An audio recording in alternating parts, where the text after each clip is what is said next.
أعوذ بالله من الشيطان الرجيم بسم الله الرحمن الرحيم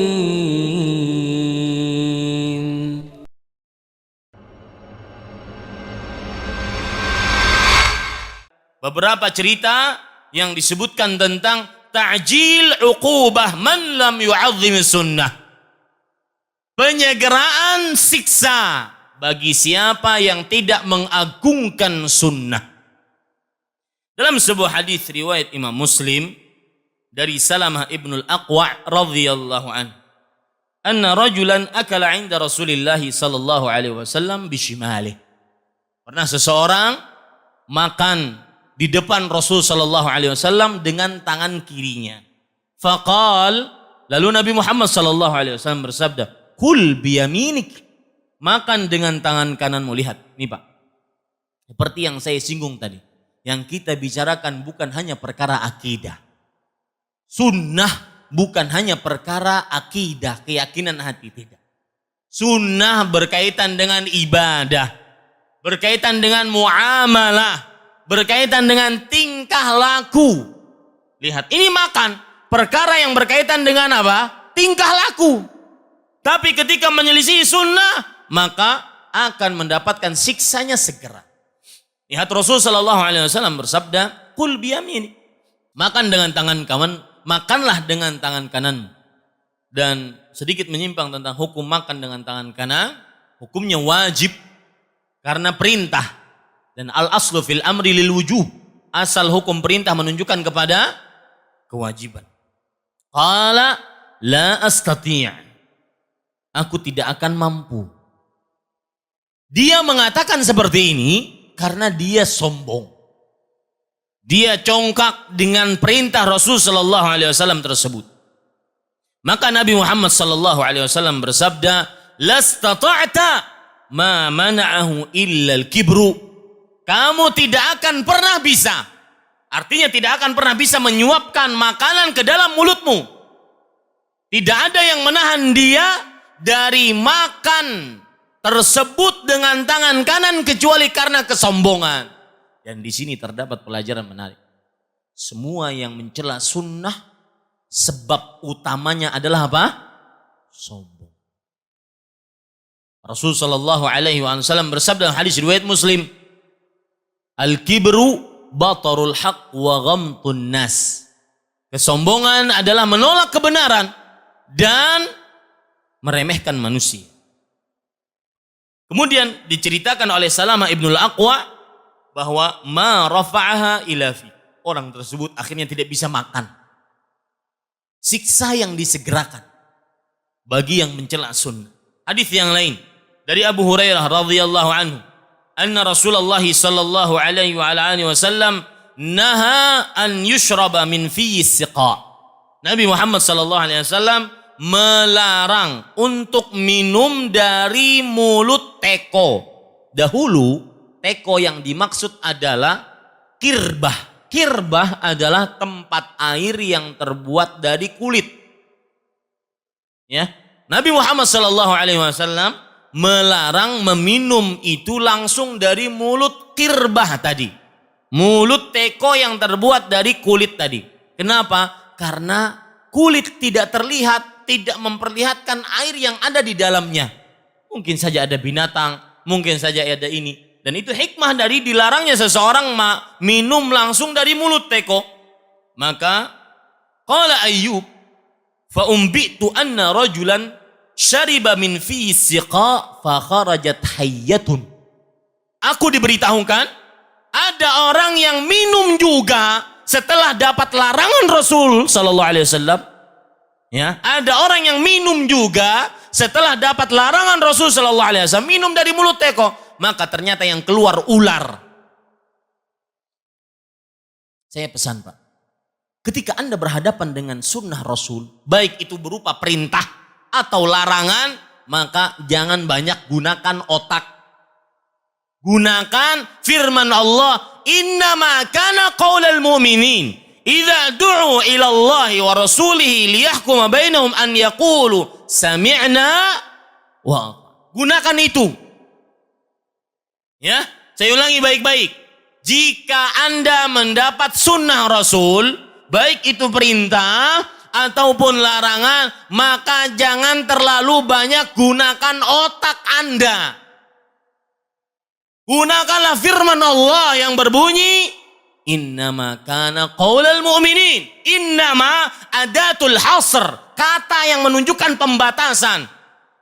Perkataan, sikap orang beriman hanyalah apabila diajak kepada Allah dan Rasulnya untuk menjadi hakim di antara mereka, mereka hanya mengatakan sami'na ya Allah wa ta'na. Kita mendengar, patuh, dan kita taat. Maka Anda akan selamat. Ini jalan keselamatan. Ini Bapak Ibu saudara-saudari yang dimuliakan oleh Allah. Cerita yang lain lagi. Di dalam hadis yang diriwayatkan, berkata Abu Abdullah Muhammad ibnu Ismail At-Taimi fi syarhihi li Sahih Muslim.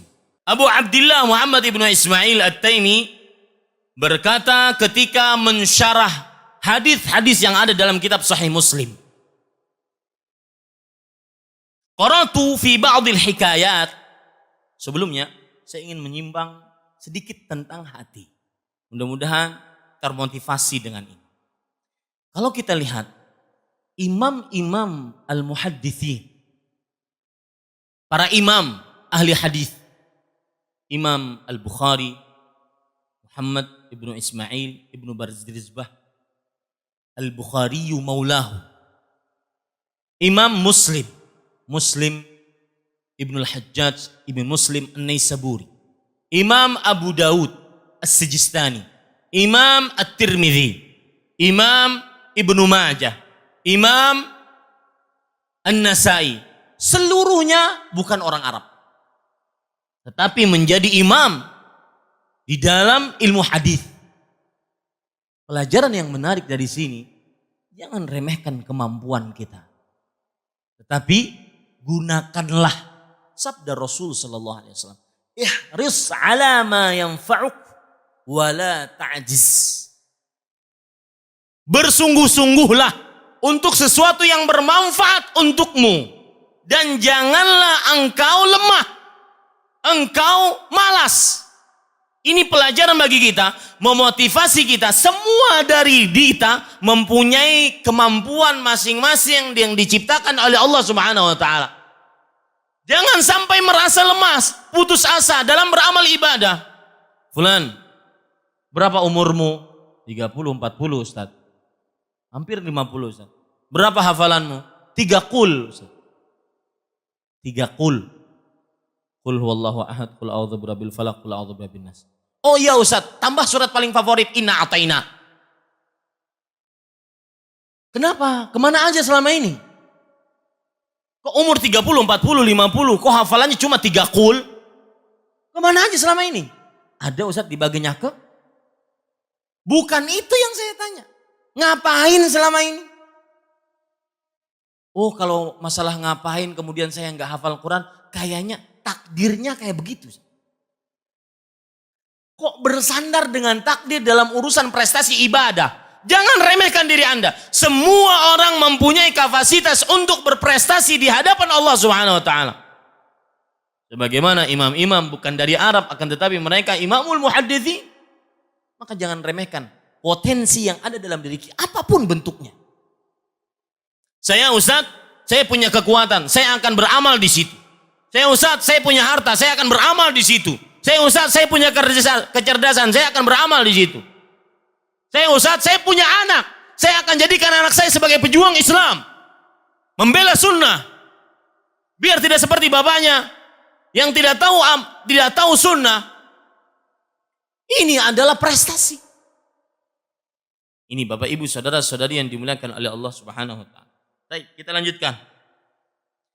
Abu Abdullah Muhammad ibn Ismail At-Taimi berkata, aku membaca di dalam buku-buku hikayat, cerita. Anna ba'dal mubtadi'ah hina sami'a qawlan Nabi sallallahu alaihi wasallam.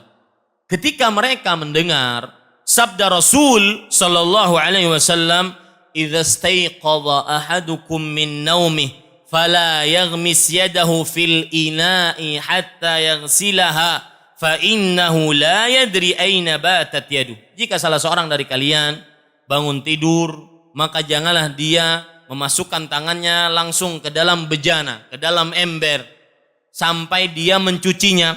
Sesungguhnya dia tidak mengetahui di manakah tangan tersebut tadi malam bermalam. Di belakang, di depan, samping kanan, samping kiri. Enggak tahu megang apaan. Hadis Rasul. Sebelum kita memasukkan tangan kita, basuhlah tangan kita dahulu. Kemudian orang tersebut yang ahli bid'ah ini, dia mengatakan, ana adri aina batat yadi. Batat fil firash. Aku tahu di manakah tanganku berada tadi malam. Padahal Rasul SAW mengatakan apa? Fa innahu la yadri aina batat yaduh. Dia tidak mengetahui di manakah tangannya berada. Tidak mengetahui dia.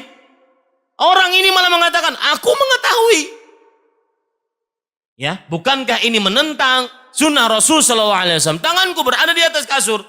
Fa asbaha wa qad adkhala yadahu fi duburihi ila dhira'ih. Ternyata di waktu pagi tangannya setengah sampai siku telah masuk ke dalam duburnya, ke dalam pantatnya. Lihat, sunnah yang dicela, pencelanya akan disegerakan oleh Rasul, oleh Allah Subhanahu wa taala siksanya. Maka Muhammad ibnu Ismail At-Taimi mengatakan, "Falyattaqil mar'u al-istighfafa bis sunan wa mawadhi'it tawqif, fanzur kaifa wasala ila syu'mi fi'li, ilaihi syu'mu fi'li." Artinya, maka hendaklah seseorang berhati-hati merendahkan sunnah-sunnah dan hal-hal yang baku dalam Islam. Perhatikan baik-baik ini. Hal-hal yang baku dalam Islam. Lihat bagaimana orang tersebut, dia terjadi kepadanya apa yang merupakan keburukan dari hasil perbuatannya. Bapak Ibu, sedikit menyinggung tentang orang-orang yang keblinger dengan liberalisme. Menyamakan semua agama sama. Membawa nama-nama kerukunan beragama. Padahal ingin meniadakan Islam. Perhatikan baik-baik Bapak Ibu saudara-saudari yang dimuliakan oleh Allah. Salah satu bid'ah, perkara yang mengada-ngada dalam agama adalah meninjau kembali akidah-akidah baku umat Islam. Ini adalah metodologi cara beragama yang merupakan diusung-usung oleh ahli bidah. Meninjau kembali akidah-akidah baku. Seperti Rasulullah SAW mulai 14 abad yang lalu. Dari mulai zaman para salafus saleh. Para sahabat, para tabi'ut tabi'in. Turun kepada para imam. Sampai detik ini kita meyakini Rasulullah Muhammad bin Abdullah salawatullah wassalamuhu wa barakatuh alaihi ma'sum. Beliau orang yang terjaga kesalahannya. Itu akidah baku bagi seorang muslim. La niqash. Tidak ada dialog dalam hal ini. Maka siapa yang mengatakan di zaman sekarang, di pelosok Nusantara ini, dari orang Ajam bukan orang Arab,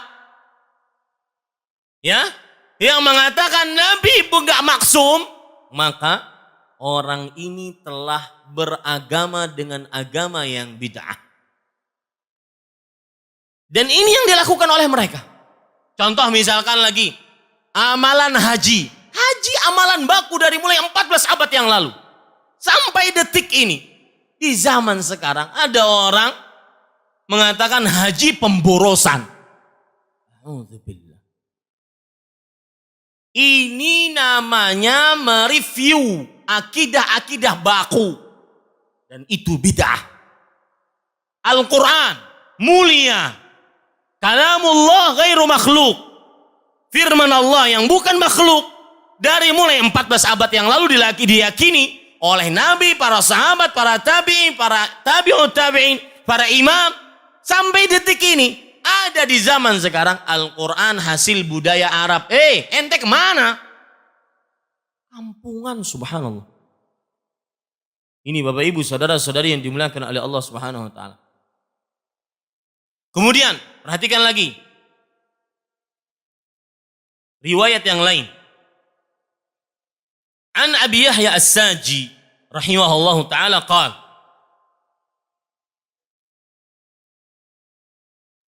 Kunna namshi fi aziqatil Basrah ila babi ba'dil muhaddithin fa asra'na al-mashya wa ma'ana rajulun majinun muttahamun fi dinihi faqala mustahzi'an irfa'u arjulakum an ajnihatil malaikah la tukassiruha. Nah, ini banyak di zaman sekarang. Orang-orang yang tidak takut dengan siksa Allah. Perhatikan baik-baik. Dari Abu Yahya As-Saji rahimahullah, dia berkata, kami berjalan di gang-gang kota Basrah menuju salah satu pintu orang-orang yang meriwayatkan hadis. Ini kebiasaan ulama-ulama terdahulu. Apabila ada majlis ilmu, maka jangan ditinggalkan.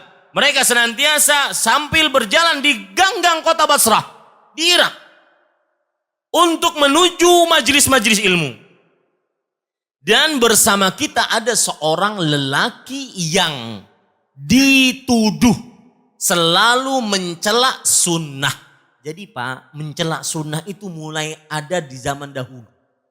Jangan heran, dan saya pesan kepada Bapak Ibu saudara-saudari, seapapun sunnah dicela, Allah telah menjamin, inna lanansuru rusulana, kami benar-benar akan menolong rasul-rasul kami.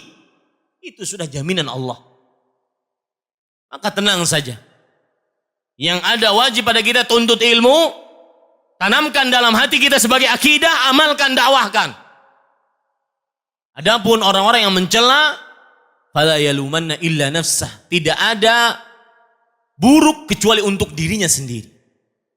Bapak Ibu saudara-saudari, faqala mustahzi'an. Lihat, orang ini berkata sambil menghina. Dan ini banyak di zaman sekarang. Irfa'u arjulakum an ajnihatil malaikah. La tukassiruha. Kita tahu, sebelum saya artikan hadis ini, biar lebih mengena masuk ke dalam hati, kita tahu bahwasanya Rasulullah SAW bersabda, majtama'a qaumun fi baitin min budutillah illa haffathumul malaikah. Tidaklah suatu kaum berkumpul di dalam rumah dari rumah-rumah Allah Subhanahu wa taala kecuali para malaikat meliputi dengan sayapnya. Dalam hadis yang lain, wa innal malaikata la tadau ajnihataha li talibil ilmi ridwan bima yasna'. Riwayat Muslim atau Tirmidzi. Sesungguhnya para malaikat meletakkan sayap-sayapnya untuk penuntut ilmu. Karena para malaikat ridho dengan apa yang dilakukan oleh penuntut ilmu tersebut. Nah, ini yang dipermasalahkan orang ini. Para malaikat meletakkan sayap-sayapnya. Orang ini mengatakan, pelan-pelan, jangan lari-lari kalian. Ya. Hati-hati dengan kaki kalian yang menginjak sayap-sayap para malaikat. Nanti sayapnya patah.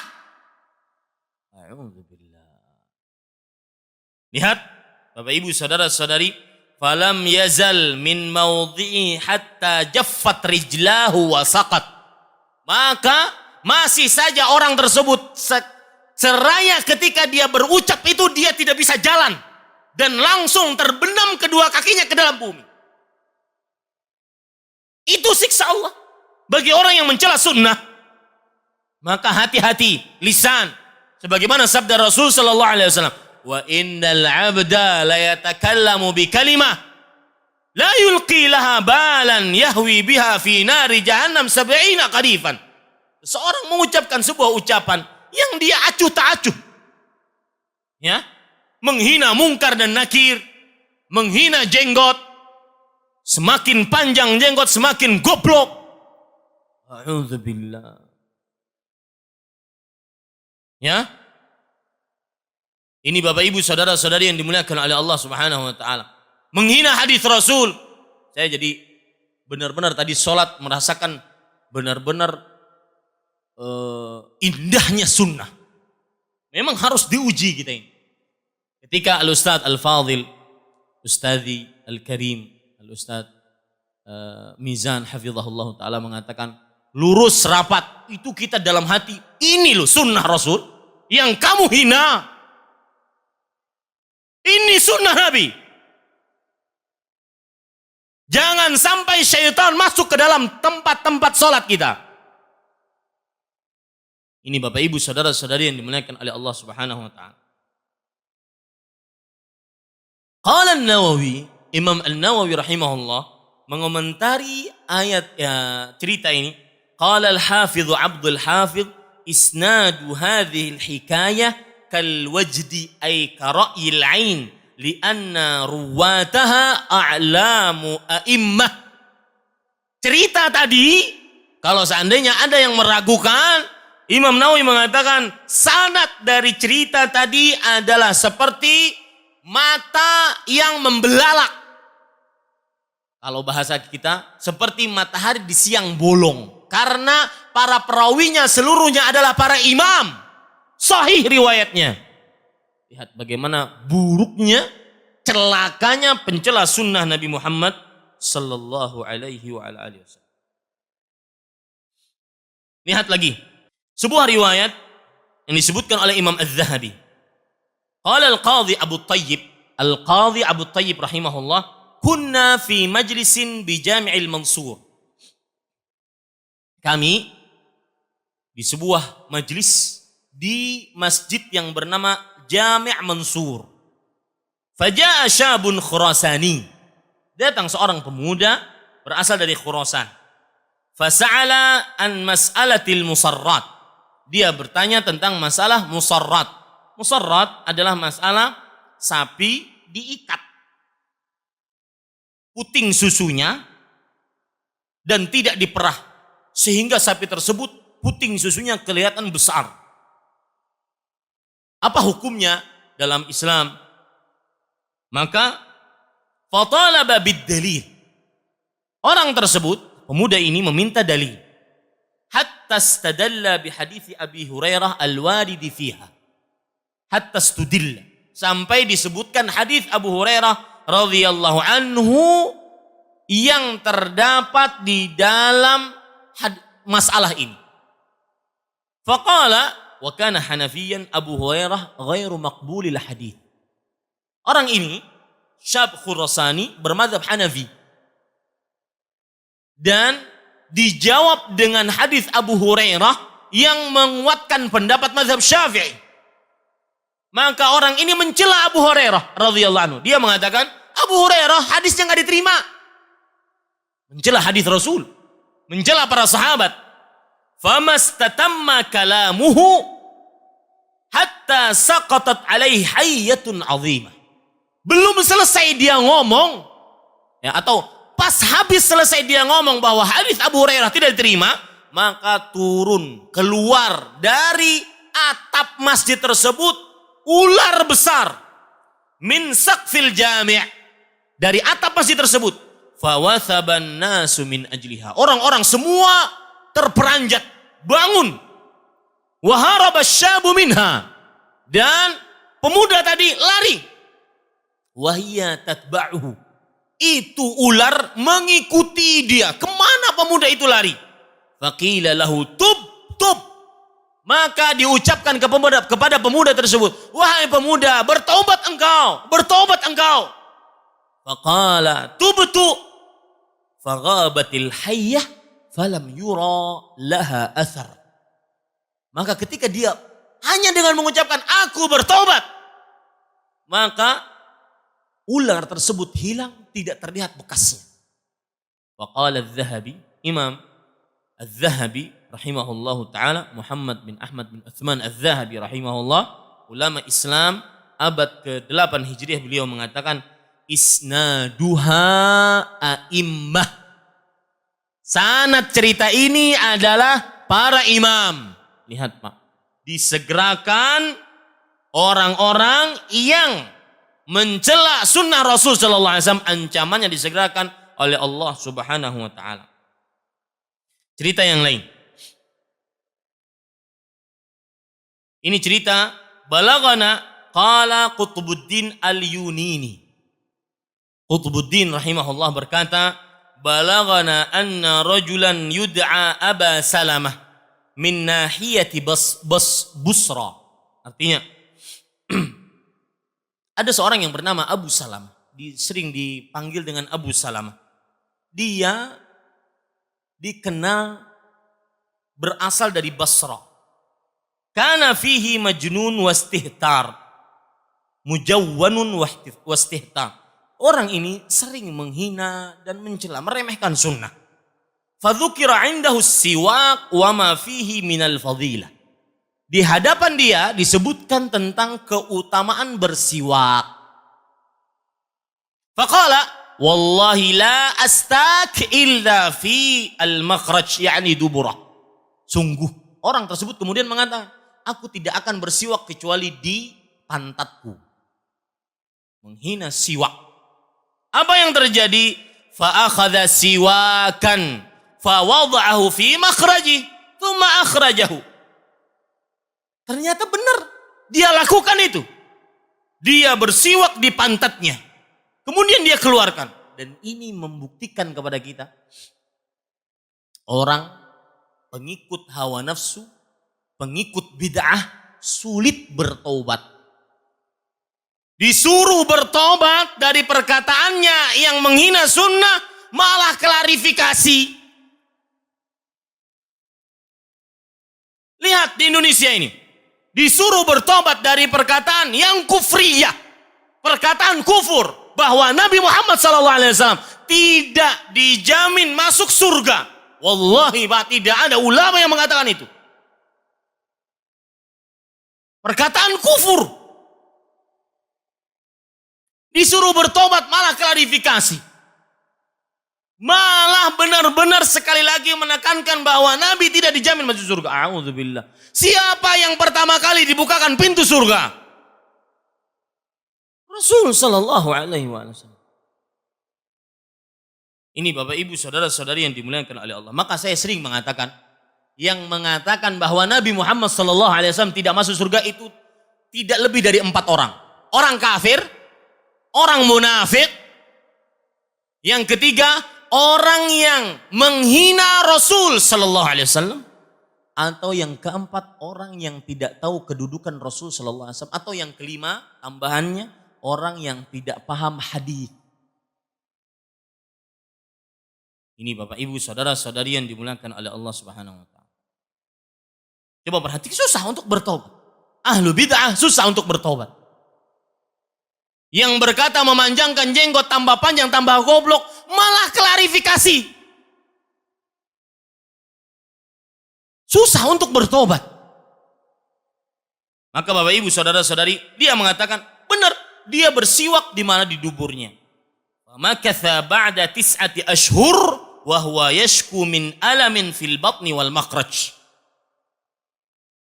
Selama 9 bulan dia sakit. Dan dia mengeluh sakit pada perutnya dan pada pantatnya. Fawada'a waladan ala sifatil jirzan. Ternyata setelah 9 bulan jadi dia hamil. Laki-laki padahal.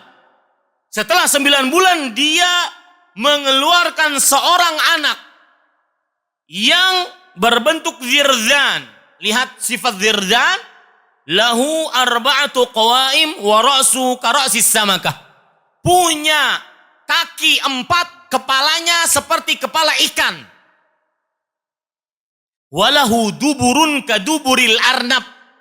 Dan pantatnya seperti pantat kelinci. Walamma wada'ahu saha dhalikal hayawan thalatha sayhat. Ketika hewan tersebut keluar, entah itu disebut anak atau hewan ya, enggak tahu. Makhluk tersebut keluar, dia meraung 3 kali raungan. Faqamat ibnatu dzalikar rajul faradakhat ra'sahu famat. Artinya, anak perempuan si laki-laki tadi bangun dan memukul makhluk tadi, dan langsung makhluk tadi mati. wa 'asha dzalika ar-rajul ba'du wada'ahu lahu yauma ba'da wad'ihi lahu yaumai. Orang tersebut setelah melahirkan dia yang masih hidup selama 2 hari. Wa mata fi tsalits, dan dia mati di hari yang ketiga mencela sunnah siwak. Wa kana yaqul, dan dia berkata selama 3 hari tersebut, hadzal hayawan qatalani wa qatta'a am'a'i. Hewan tadi yang telah membunuhku dan memutuskan usus-usus di perutku. Lihat Pak, mencela sunnah tidak gampang. أعوذ بالله من الشيطان الرجيم بسم الله الرحمن الرحيم